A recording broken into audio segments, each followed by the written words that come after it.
कधीच नाही चुकणार तुमचे फेवरेट टीव्ही शोज झी5 सोबत, तेही एकदम फ्री।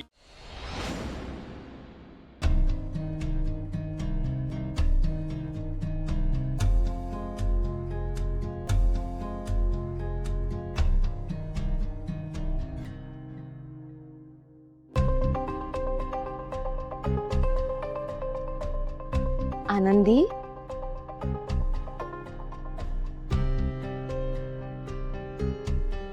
बाळा कशी आहेस तू?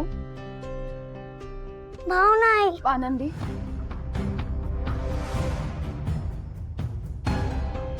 आनंदी बाळा आत्याकडे ये। ही येत का नाहीये माझ्याकडे?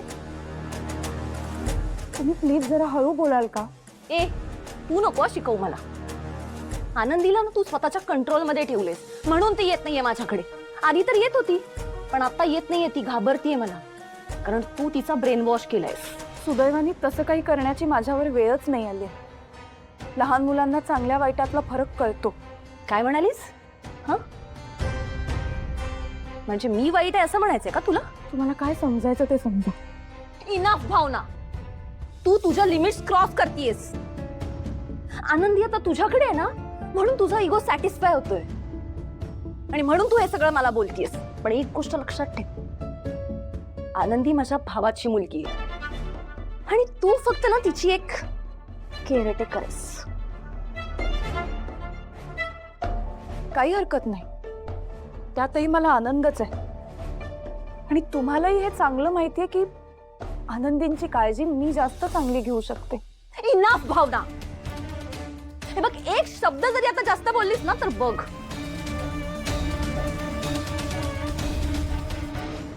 That's it.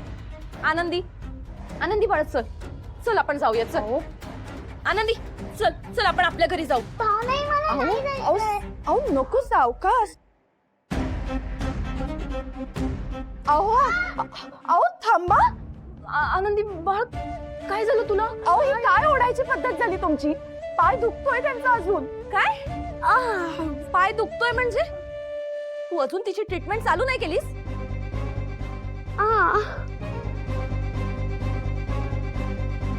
तू ना खरंच इम्पॉसिबल आहेस। म्हणून आनंदीला मला तुझ्याकडे राहू द्यायचं नव्हतं।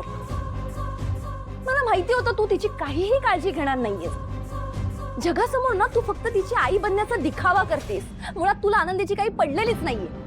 एखादी एवढ्या हट्टाने घेऊन आली तर ऍटलीस्ट तिची ट्रीटमेंट तरी चालू केली असती, पण नाही। एक नंबरची खोटारडी आहेस तू। हा सगळा ना दिखावा आहे तुझा।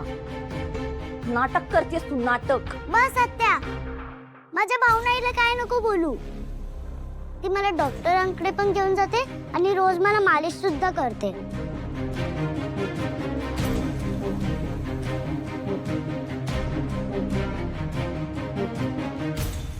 डॉक्टर काय म्हणालेत? ट्रीटमेंट जर का रेग्युलर सुरू ठेवली तर त्या लवकर बऱ्या होतील।